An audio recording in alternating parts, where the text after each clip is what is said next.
I am happy to join with you today in what will go down in history as the greatest demonstration for freedom in the history of our nation. 5 score years ago, a great American in whose symbolic shadow we stand today signed the Emancipation Proclamation. This momentous decree came as a great beacon light of hope to millions of Negro slaves who had been seared in the flames of withering injustice. It came as a joyous daybreak to end the long night of their captivity. But 100 years ago, 100 years later, the Negro still is not free. 100 years later, the life of the Negro is still sadly crippled by the manacles of segregation and the chains of discrimination. 100 years later, the Negro lives on a lonely island of poverty in the midst of a vast ocean of material prosperity. 100 years later, the Negro is still languished in the corners of American society and finds himself an exile in condition. In a sense, we've come to our nation's capital to cash a check. When the architects of our republic wrote the magnificent words of the Constitution and the Declaration of Independence, there were signing a promissory note to which every American was to fall heir. This note was a promise that all men, yes, black men as well as white men, would be guaranteed the unalienable rights of life, liberty, and the pursuit of happiness. It is obvious today that America has defaulted on this promissory note insofar as her citizens of color are concerned. Instead of honoring this sacred obligation, America has given the Negro people a bad check, a check which has come back marked insufficient funds. But we refuse to believe that the Bank of Justice is bankrupt. We refuse to believe that there are insufficient funds in the great vaults of opportunity of this nation.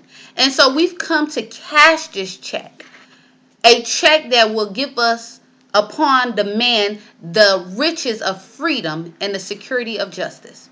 We have also come to this hallowed spot to remind America of the fierce urgency of now.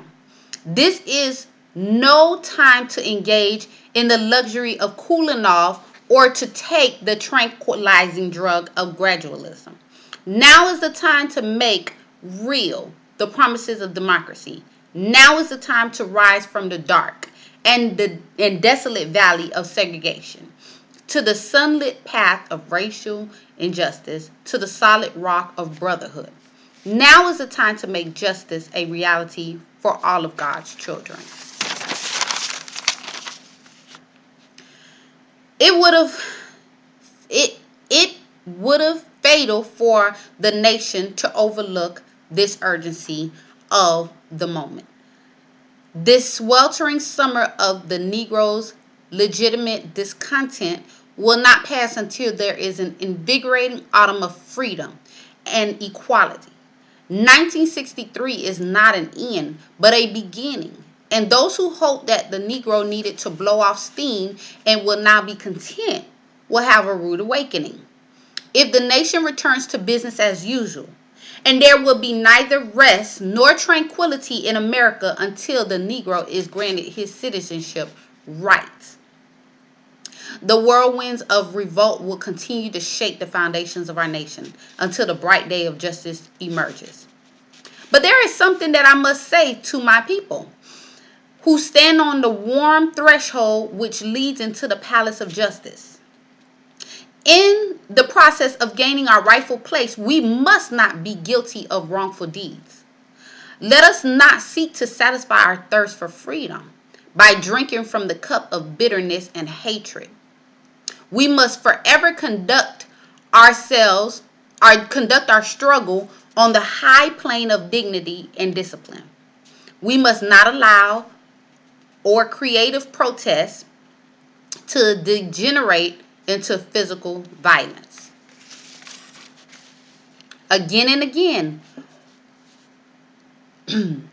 again and again, we must rise to the majestic heights of meeting physical force with soul force.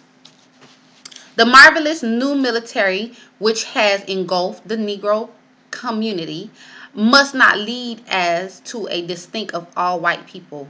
For many of our white brothers, as evidenced by their presence here today, have come to realize that their destiny is tied up with our destiny. And that they have come to realize that their freedom inextricably bound to our freedom. We cannot walk alone. And as far as we walk, we must make the pledge that we shall always march ahead. We cannot turn back. There are those who are asking the votes of civil rights. When will you be satisfied?